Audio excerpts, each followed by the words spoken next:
All right, if you guys aren't from here, you probably have come and seen or heard about this area that we have, this little town called Chevy Chase. And you're probably wondering if it was named after Chevy Chase, the actor. Among other mysteries of things, people also want to know, why is there a Chevy Chase, Maryland and a Chevy Chase, DC? And they're right next to each other. That's the weirdest thing ever. I know. Along with these mysteries, like I said, that we're going to solve, we're also going to learn why the streets are so quiet in Chevy Chase, what might happen if the schools are rezoned, and the big warning to watch out for when it comes to buying a condo. All right, today we are talking about why people love living in the DC neighborhood of Chevy Chase. Okay, I'm Melissa Terzis. I do these videos for you every week. I break down living in DC, Maryland, and Northern Virginia. I've lived here for over 20 years and I know these areas and I go deeper than pretty much anybody. So make sure that you subscribe so you don't miss the new videos. All right, let's talk about Chevy Chase and the location. We're doing Chevy Chase on the DC side of the line. So Chevy Chase is just inside the line. It's west of Rock Creek Park. I'm also going to give you a little added bonus here. We're going to include a neighborhood called Barnaby Woods. Most people just kind of call this Chevy Chase. They don't really say like, oh, I live in Barnaby Woods or I'm moving to Barnaby Woods. It's kind of like upper Chevy Chase, right? So here we go. Show you a map here so that you can see what areas we are looking at. Now, this is a somewhat unique area in DC. You are very tucked away off the main path of city noise. Here you're going to find quiet, tree-lined streets with great access to parkland. Many of the roads actually dead end at Rock Creek Park, so you're in this really lucky position of being like not in this area where people just pass through on their way to get somewhere else, right? This means that streets are safer for the kiddos and for doggies to play. All right, I'm a real estate gal and we do real estate things here, so let's do real estate in Chevy Chase next.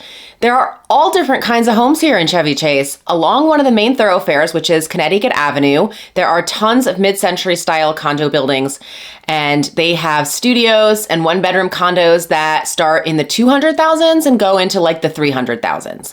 Now, if you want a two-bedroom condo and two-bath, the prices start $600,000 typically, and they go into the low 1 millions. Now, the value on these condos is pretty astronomical for the price and the square footage that you get. But I'm going to give you a warning about these condos. You have to watch out for monthly fees here. Many of these buildings are what they call full service and then some. They have amenities, there's a pool, there's all kinds of things that the building has to pay for.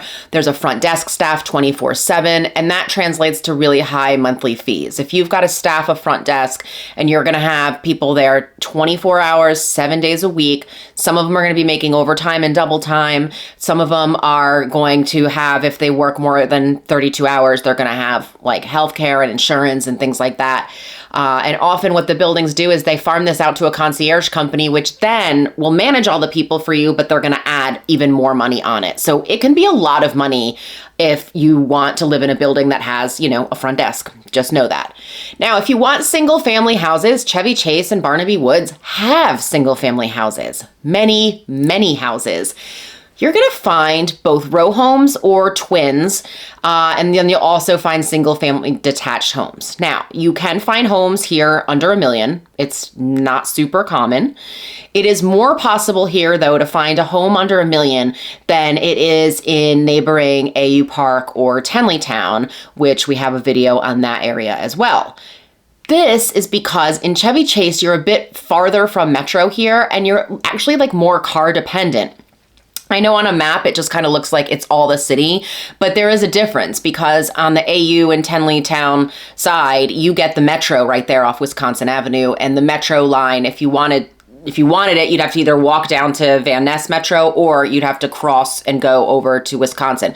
Still not an impossible walk from some parts of Chevy Chase, but if you're closer to Rock Creek Park and in the center of the city, it's going to be a definite walk that you're not going to want to do. You're going to take a car or just drive.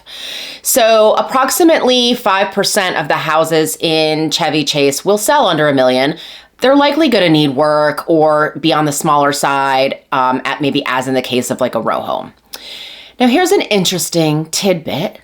Many of the houses here are actually Sears catalog homes. Of course, they've been added onto and renovated, so the Sears catalog origins are not always quite evident.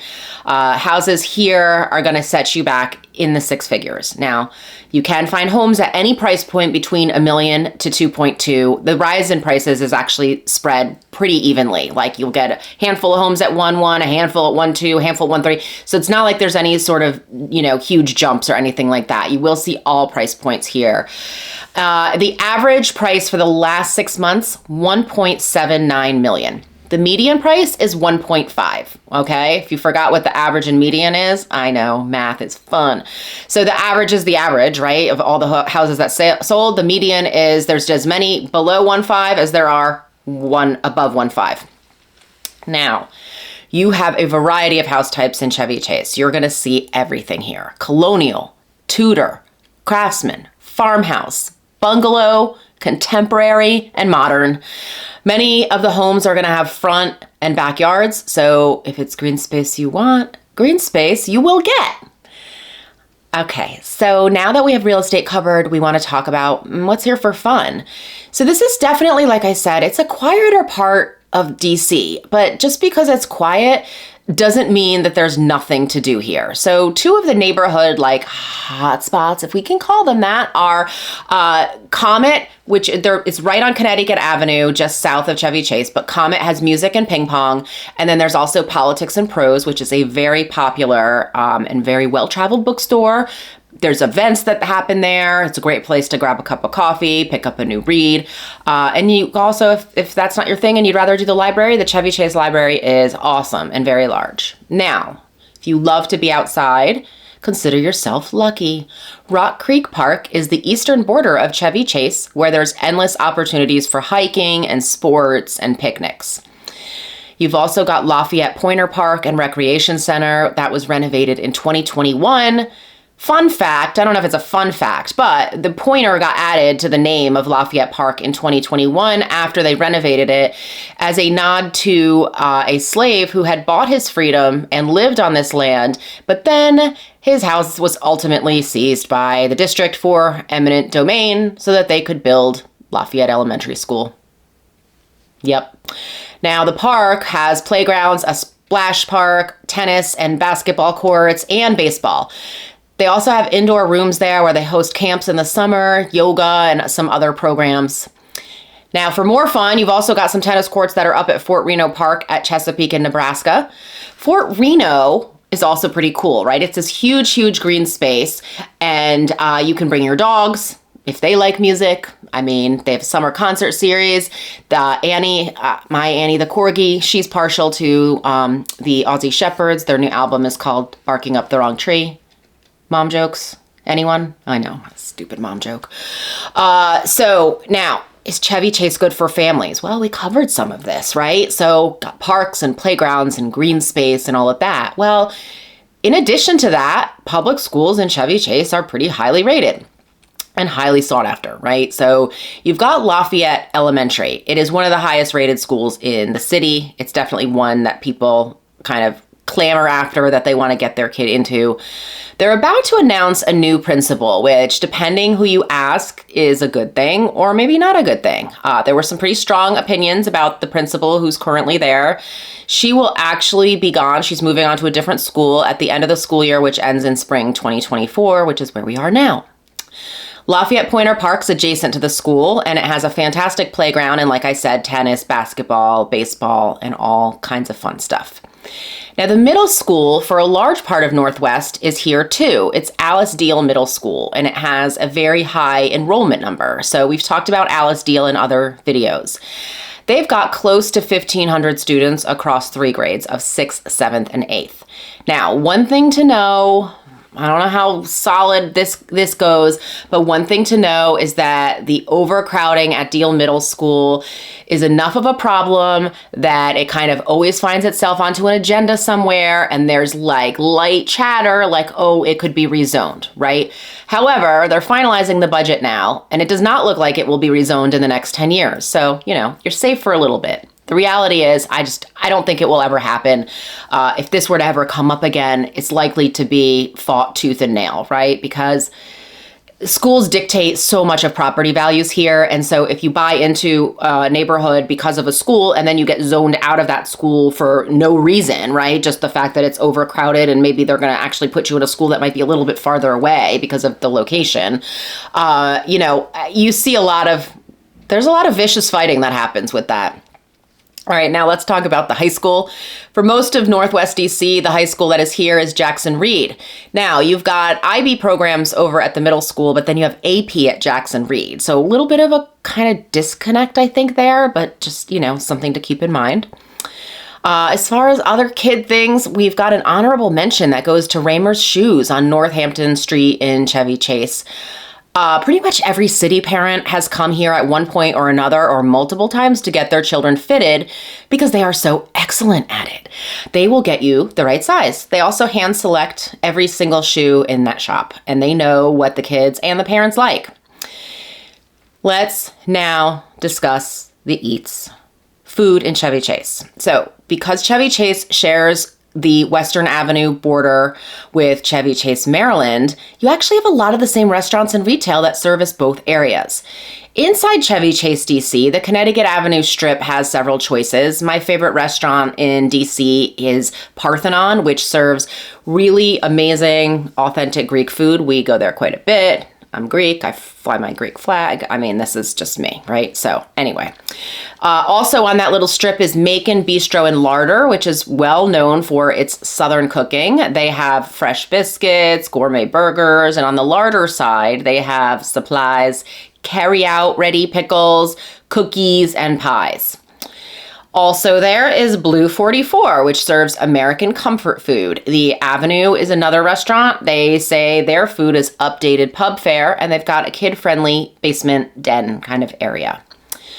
Another place that's a favorite with people in the neighborhood is Broad Branch Market. It's a gourmet deli and grocery store, and that is at Broad Branch Road and Northampton Street, just across from Lafayette Elementary School. So the neighbors love this shop for the craft coffee, beer, wine, and the grab-and-go foods. Another restaurant, Solina, is a bit south of Chevy Chase on Connecticut Avenue in Van Ness area. This is a Fabio Trabocchi Italian restaurant, and it is also very highly rated. Now in Friendship Heights on Wisconsin Avenue, there's Clyde's, which is a local DC favorite, as well as Maggiano's and Cheesecake Factory. There's also some hidden gems to know about in Chevy Chase on the Maryland side, also in Bethesda and also in Silver Spring, where you have quick access to all of those. La Ferme is a French restaurant, which is in the Martin's Edition section of Chevy Chase, and it usually makes the most romantic lists in the area of the most romantic restaurant, right? So they've got country farmhouse decor, a large fireplace, and then live piano music to add to that, romantic feel. There's also a covered patio there. And then you've got Brookville Market, which is a small grocery store also in Martin's Edition. That's a small section of Chevy Chase. You've got Olympia Cafe right next door on the same strip, which has salads and wraps and sandwiches. And then you will also be close to the much revered Parkway Deli in Silver Spring. This is a New York City style deli, famous for their matzo ball soup. You have to get it. So as far as grocery stores go, you are not lacking for food options here either. There's a Safeway on Connecticut Avenue that's just inside the DC line. You've got Trader Joe's, Whole Foods, Amazon Fresh, and Magruder's all within kind of spitting distance. Trader Joe's is up in Bethesda, but you've got Whole Foods at multiple places here too. We've got one down in Tenleytown as well. And then you've got Amazon Fresh, like I said, and Magruder's is a local-ish store. So, solving some mysteries. Is Chevy Chase named after the neighborhood? Indirectly. Chevy Chase, the actor's last name really is Chase. His first name is Cornelius, and his grandmother named him Chevy after the Ballad of Chevy Chase, which was written about a battle over a chase, which is like a hunting field, in the 1300s in England. So the Chevy Chase Historical Society believes that the name originated from the same ballad. So it's not as though Chevy Chase was named after our Chevy Chase, but, they were both named after the same ballad of, 900 years ago, whatever. So now Chevy Chase, DC started its existence as a streetcar suburb, and that's a suburb that came about thanks to the streetcar trolley. So Senator Francis Newlands began acquiring land in Chevy Chevy Chase in the late 1800s at the height of the Gilded Age. Newlands formed the Chevy Chase Land Company, which was a major home builder developer that built homes all along Connecticut Avenue from DuPont Circle to where the Chevy Chase Circle is now in DC on Connecticut Avenue. So streetcar suburb no more. Chevy Chase is a highly desired neighborhood with a ton of empty nesters and families who happily love it and call it home. So I am Melissa Terzis, DC Real Estate Mama. My contact info is coming next.